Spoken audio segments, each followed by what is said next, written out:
Welcome to Not Your Ordinary Parts. Not Your Ordinary Parts is a podcast where we talk about hard things associated with the human experience with the goal of increasing awareness, growth, and healing.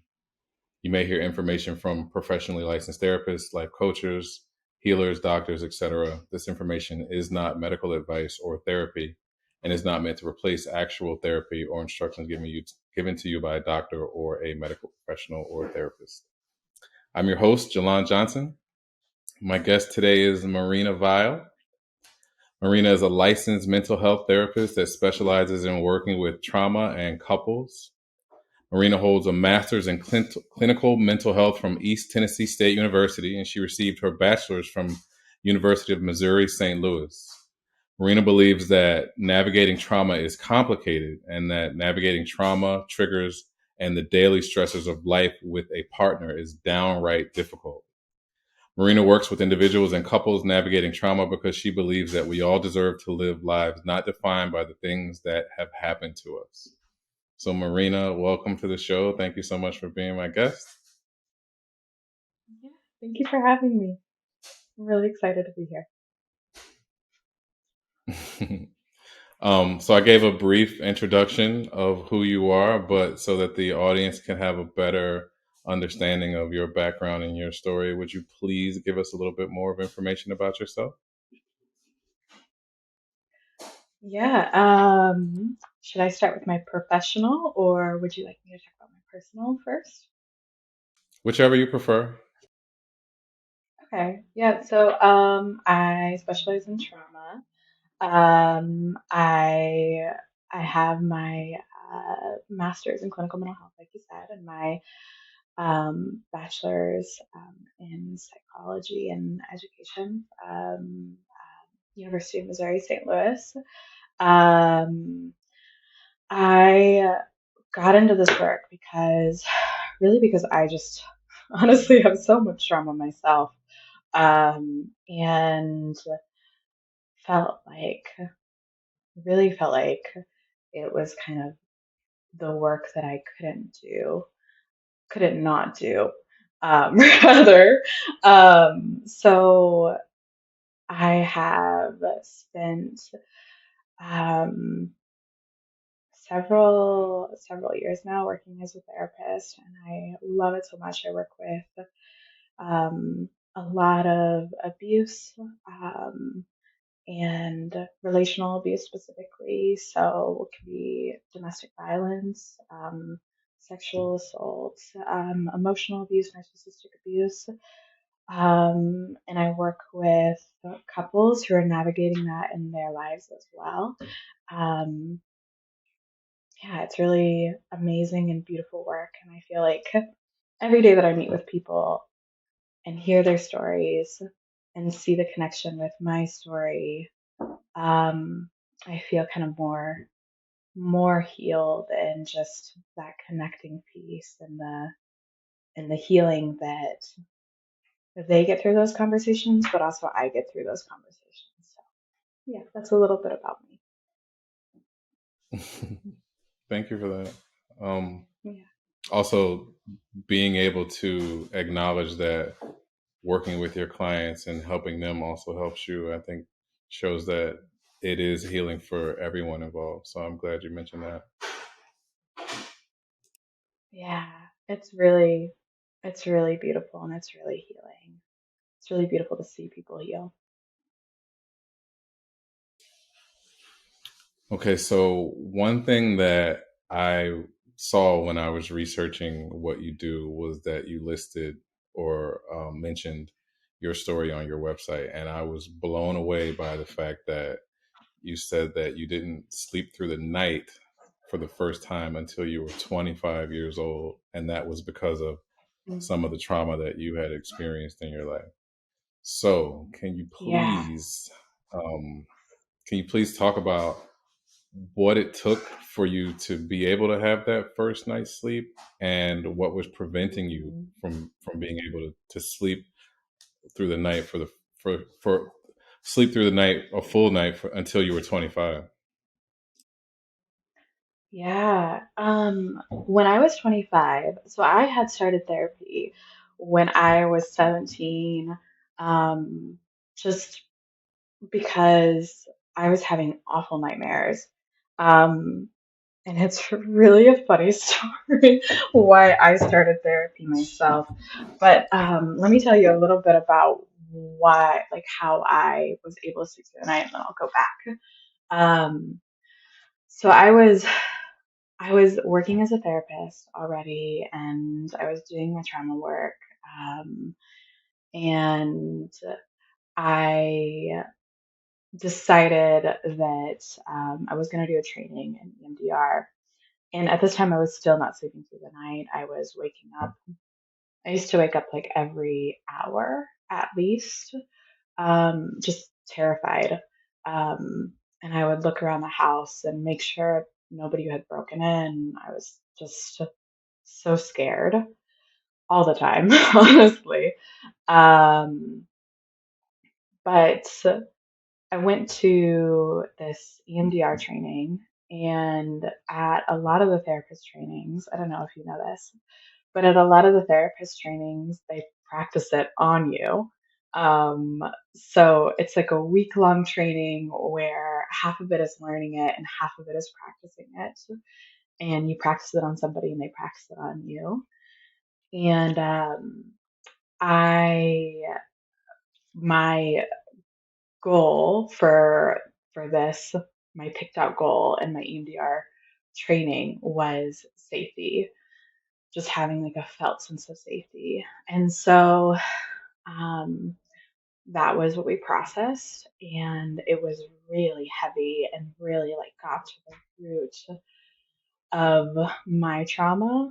Um, and then I went home that night um, and slept through the night for the very first time in my life. And I haven't had any, I mean, I wake up here and there occasionally, but I don't wake up every hour and look around and I'm terrified like I spent the first 25 years of my life doing.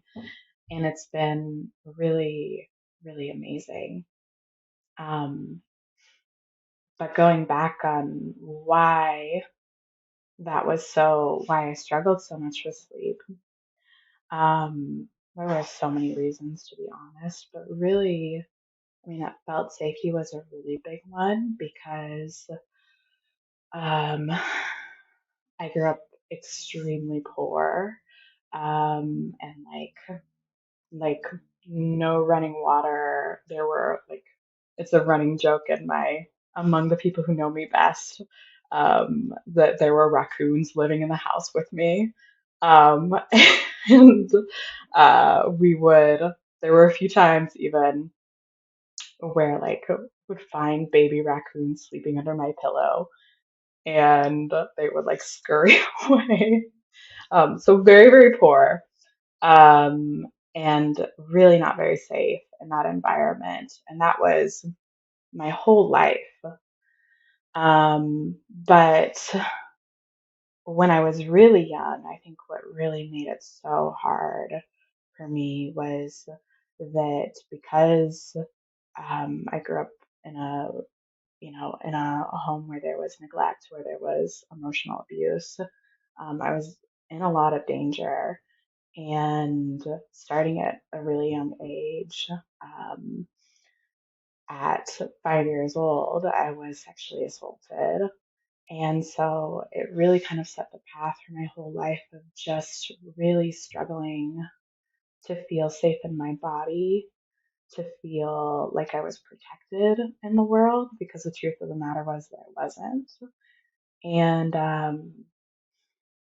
then just on top of that, feeling like protected in my own skin, if that makes sense, like valuable and worthy. Um, so sleep was tricky for me, but there were a lot of different things that I was navigating, and that EMDR was really life changing for me. Wow. Um, I know that when we were speaking, you said that you were a little nervous to tell your story, but you got through it, and Yeah, I'm so thankful that you did. because I think that a lot of people who may have experienced similar things may not understand that they could have a voice as well. And to hear it from Mm. a therapist and to say, you know, I didn't feel safe in my body until I processed my trauma and provided myself with some healing, that I think that's pretty big because it provides relatability. So for any of your clients that you work with that may have had the same struggles, I think being able to relate to you will provide them with a very, very safe space. So thank you for sharing. Yeah. Well, and I want to be really honest that, it seems like in the world we talk so much about healing as a destination that you arrive to. And I know that that's certainly not the case for me. I mean, I have living in a world like the world that we live in where there's so much chaos. That's something kind of trauma in and of itself. But there's definitely at least 18 years of my life where I'm processing that and working on that and working through that. And I try to normalize to all of my clients that healing and connecting with yourself and coming to peace with all that you are and all that you've experienced is just an ongoing process and always will be. Mm. I think that those are very valuable words and truths. And like I said, to be able to have your experiences and go through them, I know that had to be difficult. And obviously it was because your body wasn't able to relax. But I'm glad that you were able to get through them because now you are a voice for so many other people that need to hear that they can heal and that it's okay to be safe and feel safe. So thank you for that. And thank you for sharing again. Yeah, thank you. Okay, so to get the interview started, I wanted to ask a few questions. And Hmm. the first one is in conjunction kind of with what we were just talking about. So, is it possible to be an adult or a different age than you were when a traumatic event happened and yet still see the traumatic event in the lens of how old you were when that event happened? Oh my gosh, yes, so much. Yes. Um, yeah, I mean, one of the modalities that I work with, and I think you might have talked with somebody on your show who uses modality as well, but internal family systems um, is kind of just a practice in really becoming comfortable in our parts. And I think of the parts kind of as partially as like snapshots of who we were in moments or in times of our lives that were beautiful or difficult or whatever they are. And that when something is coming up for me in my own life, or when I see something in my client's life, or whoever it is, like anger or anxiety or sadness, then I always check in with myself about particularly anxiety because that's a big one for me. Like, is this from right now? Or is this from a past experience? And having a relationship with that younger version for me is huge. And I see in my client's life that that's really big because when you have that awareness of this thing is happening right now and it's actually just triggering an experience in the past, um, and you have a relationship with that past self, then you have the ability to kind of reparent them in a way that you didn't get growing up or a way that wasn't offered for whatever reason, and to soothe the part of you that didn't get soothing or wasn't able to be soothed for whatever reason because it was a trauma or because because of that. So yes, you definitely um, can be an adult, but also have, an 8-year-old self that is terrified that everything's going to fall apart because maybe that's what happened when you were 8, or whatever it is for you. See, um, when, for instance, let's say that 8-year-old terrified part that you just spoke about, when something happens that triggers the same feeling, it's almost like the part that was created to prevent feeling that feeling again kind of steps up and takes over. So it could be referred to as that part is Yeah. driving the bus in the moment, right? Right. Yeah. Yeah. Did you get that from your therapy or from the previous podcaster? Because I love it. No, there's an IFS therapist. Her name is Tammy Sollenberger, and she has this illustration that she does called "Who's Driving the Bus," and I love it because it shows who's driving the bus in the moment, and then what emotion is being protected that's in the back of the bus. So that was why I Yes. make the connection between um, an event happening that causes you to act the age that you were at the time when you initially felt that. Yes, 100%. And I don't know about you, but I don't really want an 8-year-old driving my bus. Exactly. So But we see that a that lot sounds when we pretty get scary. triggered. Like we get triggered and we overreact or whatever's happening in the moment. We aren't acting appropriately to because we're reacting to that initial threat or that initial wound, Mhm. and our our reaction is sometimes over the top compared to what's actually happening in the moment. So I wanted to shed some light on that so that people can understand that, you know, it could be overreacting, but also it's overreacting to a valid injury that happened to you internally. Right. Yeah, definitely. It's coming from an experience that could have happened a very long time ago, or it could be the reaction of a child and not the reaction of an adult. Right. Okay, so another part of your practice, right, involves helping your clients to release the joyful part of themselves that may be hidden underneath painful and traumatic events, betrayal, discrimination, and bullying, or even their own abandonment of self. Can you explain Mhm. how you help your clients with this?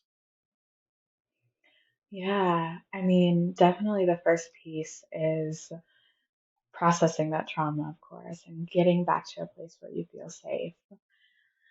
And then the second part is feeling a sense of deserving that you can have the things that you want and trusting yourself enough to trust what it is that you want. Um, there's a Mary Oliver poem that I really love, and she says, let the soft animal of your body love what it loves. And I think about that a lot in my practice, and a lot with people who have experienced trauma, because so much of trauma is learning to distrust yourself and learning to kind of dehumanize yourself in a sense. So unlearning that and then being able to take it a step further and I think about kind of like riding a bike. When you're first riding a bike, um, hopefully you have a parent there who is supportive and loving and helping you do that. And if you don't, then your first time riding a bike, you're going to get on the bike and you're going to fall off and you're going to scrape your knee and hurt yourself and say, I never want to do that again. Um, and if you do, then you will have your parent there when you do hurt yourself inevitably, because it seems like most of the time when we ride bikes, we end up hurting ourselves the first times. But you'll have a parent there to say, it's okay. I'm still here. I got you. Let's get up and clean this up, and we can try again tomorrow. And the parent to the child, like, that this is something that you want, and it's something that you can have if you trust yourself enough to get back on and balance. And I'm here to support you with that. And so I kind of think about my role as a therapist in kind of a more metaphoric way of, let's get you back up, let's clean you up, and get back on the bike and pursue the things that you want to pursue and find joy and know that you can trust yourself and that you deserve that. And then hopefully you'll be riding off into the sunset. I like that a lot. Okay, so another question that I wanted to ask you is, how do you feel that your own personal experiences help you relate and be relatable to your clients as you work with them? Hmm. I feel like, I feel like there is something to be said about really deep empathy for just getting it. Um, and knowing, the experience of the lived experience of terror and the lived experience of um, like kind of the things that are hard to describe, of being, for me, a lot of intersectionalities, um, and also like what that looks like when you're kind of outside of the rest of society, or you have to work particularly hard to get to the same places. I think that people can empathize with that and understand through their own lens. But I do think there's something to be said about living inside of that lens, um, and seeing that experience day in and day out from a perspective from the first person. Does that Absolutely. answer your I think question? that that Or would also, yeah, it does. It does. I think that being able to walk into a space that's safe and tell your story, and the person sitting on the other side of you uh, have the ability to say, I understand because I've lived that, does wonders for allowing someone to feel seen and heard, and to relate. Like, I don't think that a man could go into a woman's office and say, I'm having trouble with man things, or vice versa, or just, not that that example is the only example, but anything like relatability means a lot. If you're from a certain country and you see someone else who's from your country and you speak that same language, that opens a door for you. So I think right. you being able to relate to your clients because of your lived experiences is a big thing. So yes, that answered the question. Yeah, yeah. I know it's really huge for me in my own therapy if my therapist has a similar background to me. And yeah, that's really valuable to feel Hmm. understood. And I like that you mentioned that you have your own therapist, because a lot of people, I don't know, don't understand that therapists have to have their own therapist as well, because they're human too. So I'm glad you mentioned Yeah, definitely. Definitely. Um, she's amazing. that. Okay, so another facet of what you do in your practice is a modality called EMDR. Can you Hmm. explain what that is and what it stands for? Yeah, so EMDR is eye movement desensitization and reprocessing. That's what it stands for. Um, it is really amazing in my opinion.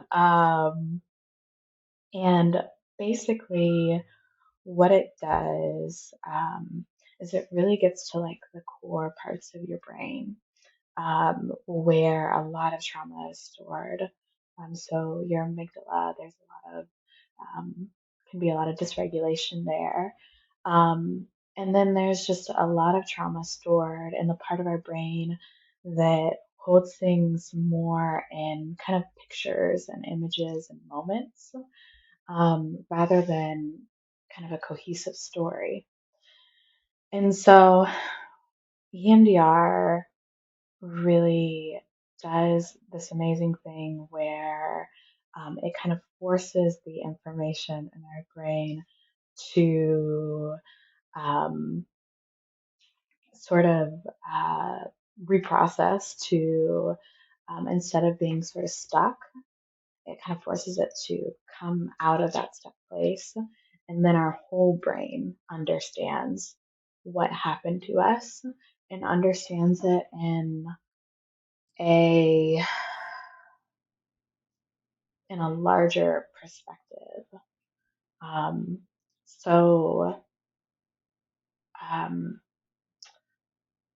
I work with a lot of sexual assault, and I imagine, as you know, there's a huge part of sexual assault is like it was my fault, or I caused it, or I did something wrong, and that can be a big part of our brain understanding things and the trauma part of our brain understanding things and kind of snippets and moments.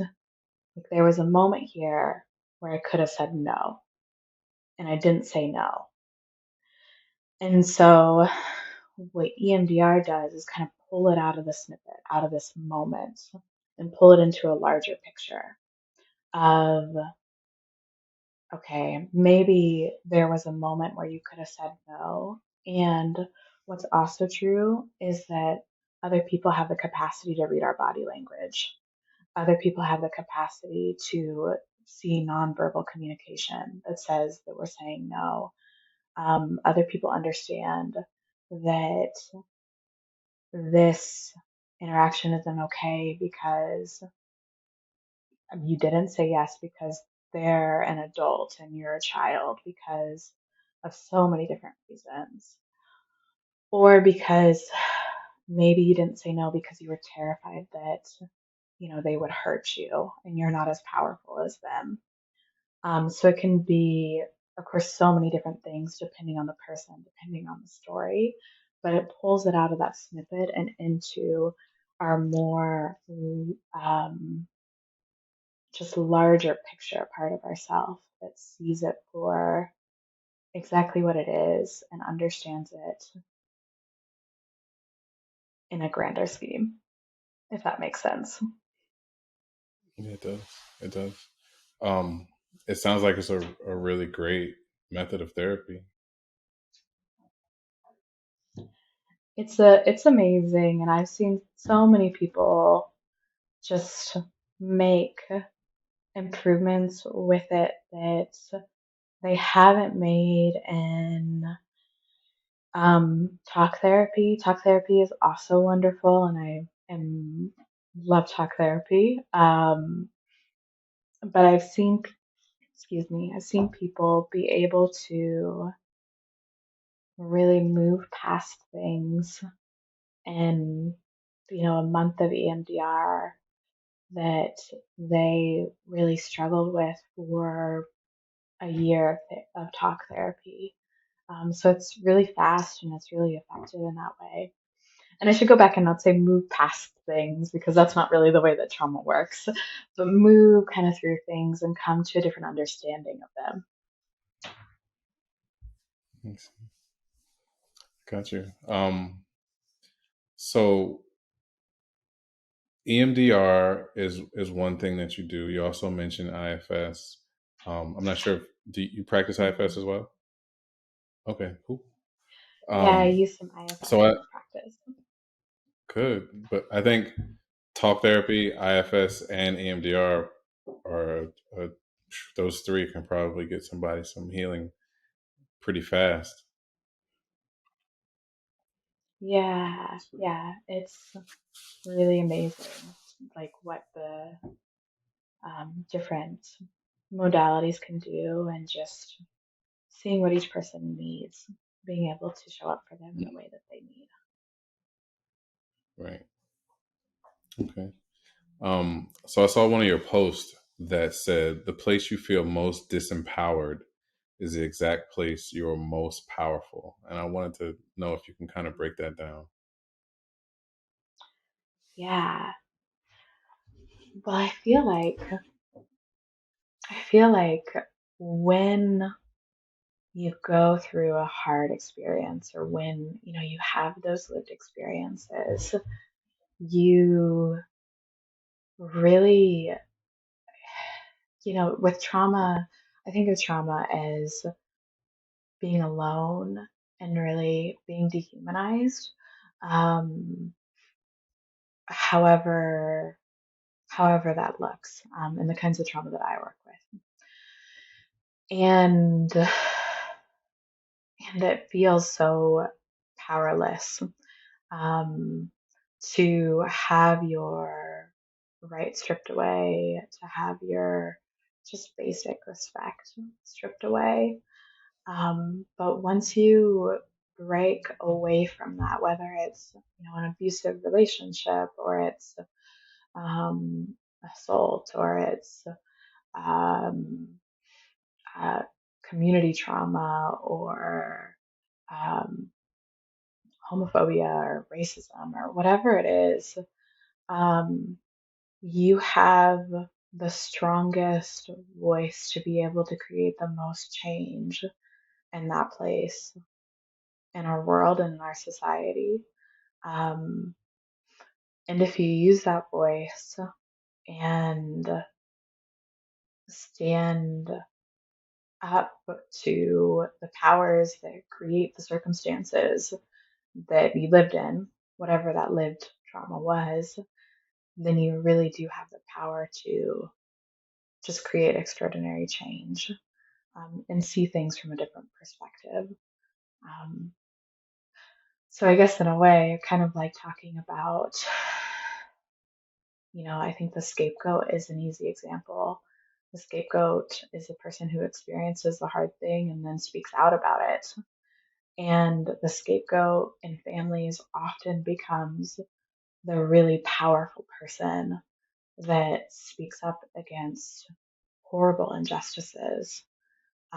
Whereas the golden child usually really struggles to do that, really struggles to find their power and speak up against things that are wrong, because they didn't experience it in the same way, or they don't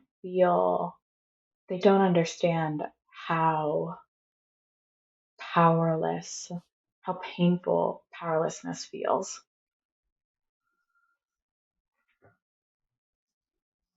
I see. So disempowerment in and of itself can create power to the person who has gone through it if they use their voice to speak up about it. Yes. Yeah. Simply. Yeah. Mm, wow. That's pretty strong. Because disempowerment strips you of your voice. So to be able to Mhm. gather that voice back and then stand up, that does put you in a place of being powerful and to create change. So thank you for that explanation. Yeah. Yeah. Thank you. Okay, so when you go through things that disempower you or traumatic events, you may have the tendency, like you mentioned, to not feel worthy. Um, so, for Mhm. someone who may be struggling with worthiness, the question could be, Is worthiness something that has to be earned? Mm, in my belief and opinion and value system, no.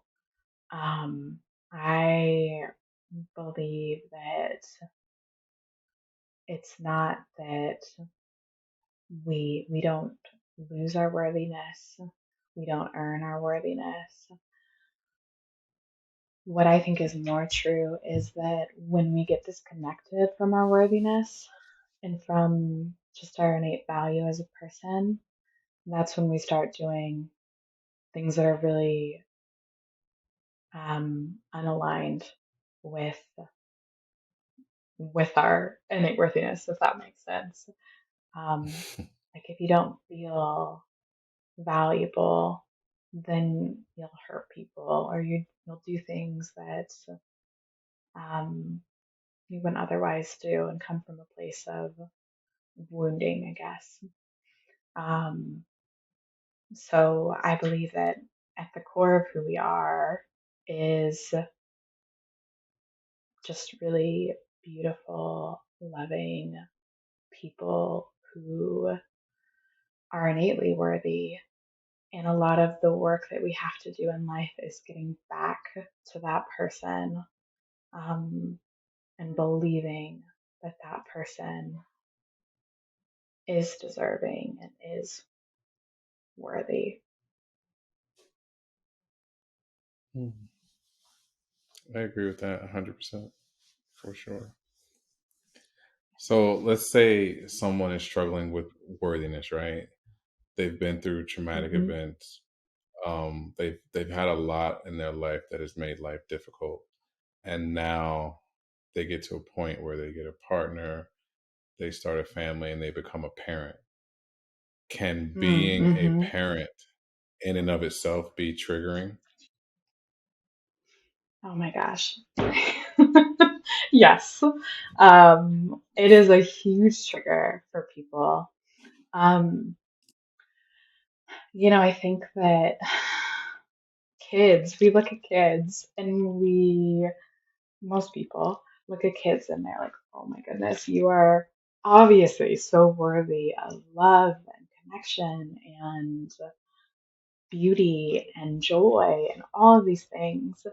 And, unfortunately, a lot of people don't get that. Like they look at their own childhood and they think like, oh, this is when I was treated this way, when I was treated like I was worthless, when I really internalized these beliefs that I didn't deserve basic human respect. And having that contrast of, um, you know, like for myself, for example, I'll speak for myself. Um, I know that something that will be hard for me is like tucking a kid in every night and reading them a book. And I am going to have to feel the immense joy of being able to provide a child with that and knowing that they deserve that and they deserve just that love and that connection and that just last sense of I guess beauty and wonder before they fall asleep. And at the same time, I'll have to hold the sadness of, and that's something I never got. And that's something that, and just even the small actions, I know that's a tiny thing, but just even the small way for myself, I was kind of treated like I didn't deserve that. And so holding both of those things at once of that love and that joy and that connection, but also that sadness, um, that can be so painful for people. And like we were talking about earlier, can you be an adult and be triggered back to a child? For a lot of people, it triggers them right back into being, the 8-year old, or the 7-year old, or the however old. Um, and so now they're an 8-year old, driving their bus, raising a child themselves, and they're looking at this kid from a perspective of, well, I didn't get that. Why should you get that? Rather than an adult who sees the inherent worth and value and beauty in this person in front of them. And frankly, as I'm saying that, I'm thinking so many of us have experienced that where our parents have kind of looked at us like, well, why do you deserve that? I didn't get that. And that feels like it is coming from such a place of being a child rather than being an adult. Wow, that was so deep and so relatable because I know, speaking personally as well, the same way you did, there are times where, with my son, I'll say, well, he has to do this or he has to do that because that's what I had to do. And it's not fair. Mm-hmm. It's not fair. And I didn't even realize it was a trigger until I just heard you explain that. So even though I don't purposely devalue his worth, I think in being triggered by him having something that I didn't have, and it may be a small trigger or something that we don't even really recognize as a trigger, but to say that it's going back to and dealing with worthiness internally. So I appreciate you going into detail with that and sharing your personal experience too. Yeah. And going back to yourself and saying to your younger self, and you deserve this. And I'm so sorry that you didn't get that. And I'm going to do everything in my power to make sure that now, as an adult, I can love and care for my younger self and this kid in front of me. Because both of you are inherently valuable, Mm. and both of you deserve to feel all of the beautiful things.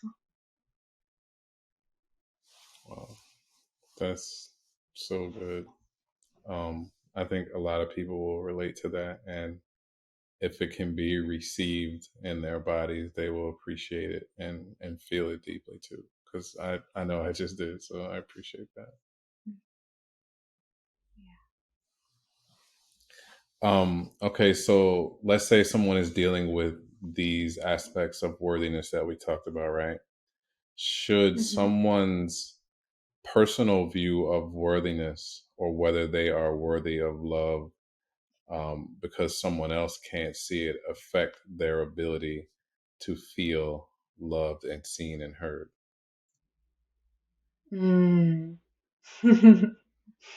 I mean, I immediately just want to say no. um, Clearly, I mean, that doesn't negate the feeling. Um, so I want to just acknowledge that I think all of us living in the culture that we live in, where, unfortunately, we have so many places that are preying on us not having a sense of worthiness, um, and feeling like we're not valuable. Um, that we all, to some degree, kind of have that insecurity in ourselves. And saying, no, you shouldn't feel that way isn't going to take it away. But what's also true is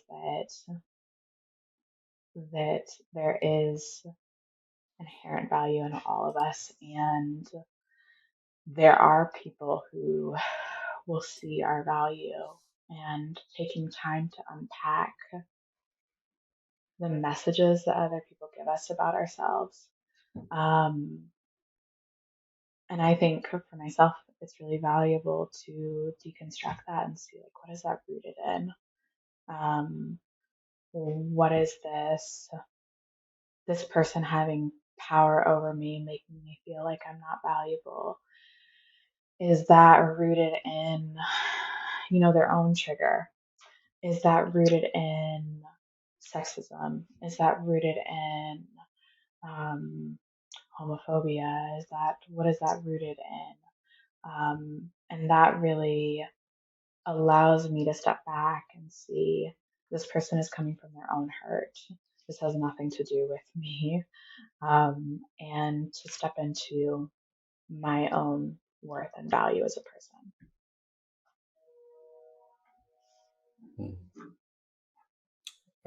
I understand that, and I think that if we do step back, like you said, we can see, okay, this person may be projecting this or projecting that, and just because they feel that way, that doesn't mean that they're right, or it doesn't have anything to do with me. So being able to separate the way someone else feels from how our worth and value is measured is a pretty big thing, especially when you've been, had traumatic experiences and had neglect and dealt with a lot of things like that. It can mess your sense of self and your value. It can mess it up. Yeah. What you said there really sticks with me, resonates with me because you said mess with your sense of value. Um, it feels like when you experience abuse or emotional immaturity, it really messes with like what your value is in the world.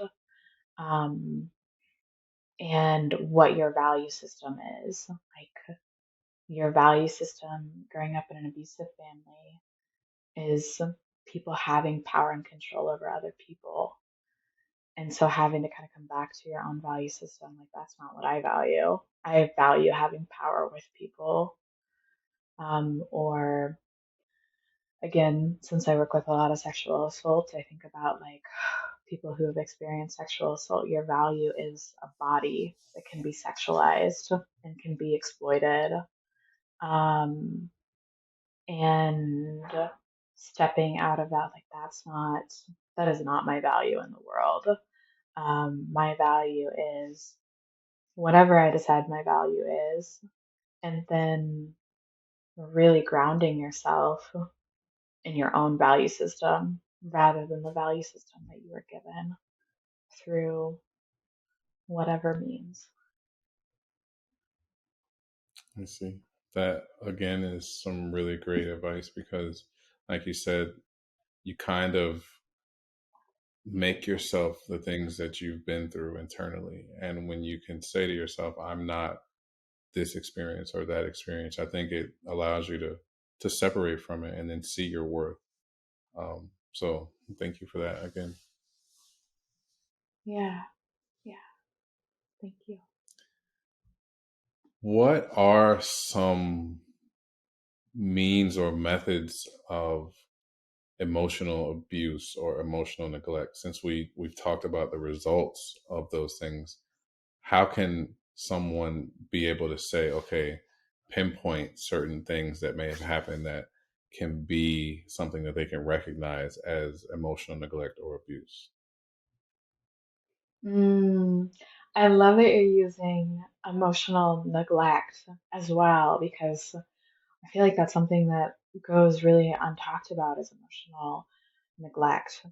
Um, Emotional abuse, you know, I think about it as anything that makes you feel like you aren't worthy and you aren't valuable, and somebody communicating that to you. Um, and emotional neglect,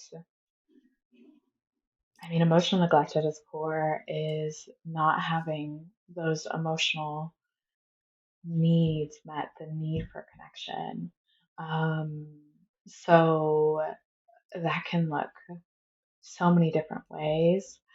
But I think that what it really comes down to is feeling like authentically who you are is not something that's accepted by, your caregiver or your partner. Um, and just really, really neglecting to engage with you about the things that you care about, to show up with you with genuine love and connection, um, to care about your wants and your needs emotionally. Um,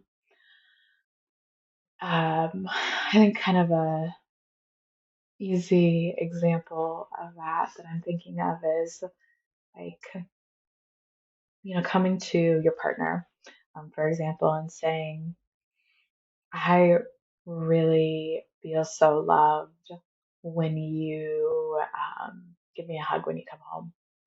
And example of just showing up for them would be giving them that hug or saying, when I come home, actually, that doesn't feel very good to me. I need a moment. I'll come back. I'll give you a hug. Kind of working with them around their needs. But kind of an example of emotional neglect would be just straight out ignoring that and not responding to those needs, not responding to what your partner or your child or whoever is telling you would make them feel seen and loved. Mm. Okay, so to build off of that, can partners or caregivers be responsible for emotional neglect even if they're unaware of it? Mm, I truly believe that awareness awareness doesn't negate responsibility. Like, uh, you know, can a person be responsible for racism even if they're unaware of racism? In my opinion, absolutely they can. Um, the lack of awareness around your impact on other people doesn't mean that you're not impacting other people. Um, Mm. and hopefully being able to, um, hear what other people are saying and come to a place of taking that responsibility and ownership and accountability to make changes. Um, but yes, in short, even if you don't know that you're doing something, that doesn't change the impact. Right. Okay. So let me ask you this then, right? Let's say Hmm. awareness is something that someone now has, right? What are some ways to get Right. curious about things that need attention um, and healing, right? So now we're aware that, hey, I may be doing this, or I wasn't aware that I wasn't doing this. How can we get Mm, curious with ourselves and say, okay, how can I do a better job of, of being attentive and providing a safe healing space? mm, mm. Oh man.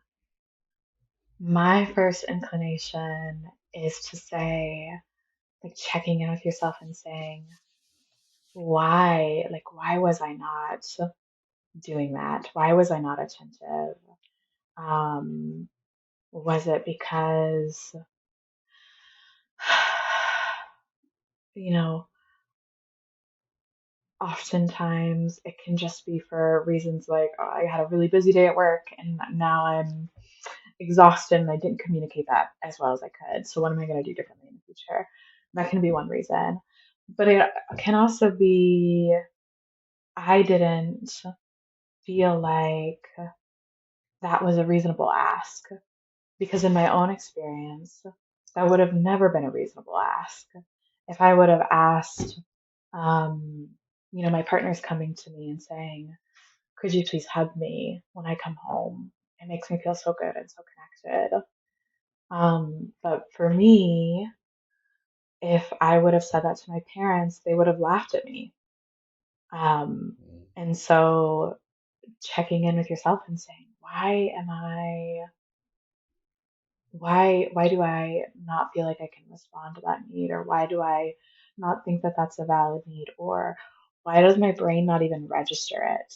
Because it seems like that happens sometimes where when something triggers our trauma, we might not even have the awareness that it triggered it, and our brain just kind of doesn't even register it.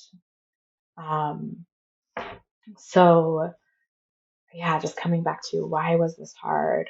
Why was this tricky? What part of me do I need to see more clearly? And potentially um, be able to heal so that I can show up in that way. I see. Okay, so let's say someone is just starting to learn about trauma, and they look back on their life and they say, well, I don't feel like I've had any traumatic experiences, and it may be because they've just normalized everything that they've gone through. Is it Yeah, possible to have unresolved trauma, although you may feel like you've lived a pretty okay life? definitely. Yeah, 100%. Um, and I think that is really hard for people to hear when they do have that unresolved trauma. Um, I think about with this question, I think about the golden child again, who, uh, was really praised by their parent for being whatever their parent wanted them to be, but never had an opportunity to know who they actually are. But that also felt so good. So it's kind of like both and of my childhood felt really great, but the reality was is that I was being whatever the world around me wanted me to be rather than who I was. And I think that that takes a lot of emotional maturity, that frankly isn't developed in families where there is that level of abuse. So I mean, the first step of just being able to be away from that environment and learn that emotional maturity on your own is huge. And then um, looking at your own past and realizing there have been times in my life where did it feel good? Yeah, but at kind of a deeper level, it felt empty and lonely, and I felt like I couldn't be who I wanted to be, and I had a deep sense of not feeling worthy. Um, that is that is trauma, and being able to recognize that is a road to healing. Mm. I think, like you mentioned, if we don't have a clear view or understanding of what trauma is, because we grew up in a family system that normalized dysfunction, we may not, be able to pinpoint things that have actually stunted our growth emotionally, or caused us injury internally. So I'm glad I asked that question, and you gave that example with the golden child.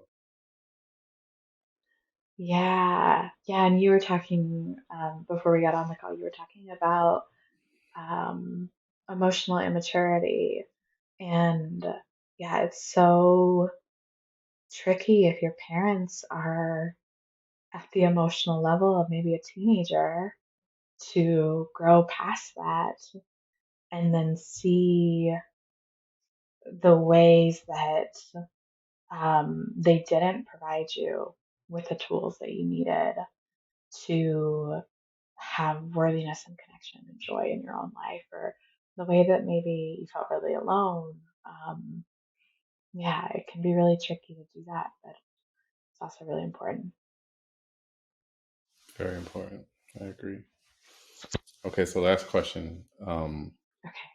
If you could use your platform to encourage anyone who is struggling with talking to someone or on the fence about going to therapy, but they know that they need to get that little push or get that help to get to a safe place and to have some healing, what would you say? Mm. I mean, I would want to say do it. Take it one step at a time. Um, and find the person that fits with you, that makes you feel seen and understood. The therapist that makes you feel seen and understood. But also know that there is so much in life. There's just so much beauty in life. There's so much pain in life, but there's so much beauty, and you don't have to be stuck. Um, you don't have to be stuck anywhere that you don't want to be stuck. And you deserve support from somebody when you're feeling like, you're in a locked room. Um, because there is ways to be unstuck. That's what therapists are for. I like that. Thanks so much for that. Well, also, thank you so much for your time and for agreeing to be my guest and for doing the work to get to a place of healing, just from the things that you've been through. Like I said, I believe that you getting to the other side and now providing that bridge for other survivors of trauma and other people who've experienced what you've experienced is such a good thing and such a wonderful person to be for others that need you. So thank you so much for that. Yeah, I appreciate you and just creating a platform where um, therapists can talk about their um, work, but also talk about be really authentic um, and human with you. Um, just creating more awareness around mental health. Agreed. Thank you. So if people want to find you online and social media, where could they find you? My Instagram page is the page that I'm most active on. If they wanna follow me on social media, so I am on there as the relational trauma therapist. And my website is hydrangeahousecounseling.org. That's my practice. Um, yeah, those are the main two places. I do have a Facebook page that I don't really use, but those are the main two places where you can reach out to me. Okay. Well, again, Marina, thank you so much for this and thank you for your time and the work that you do and who you are and the way you help people. Yeah, thank you for your time and for the way that you help people.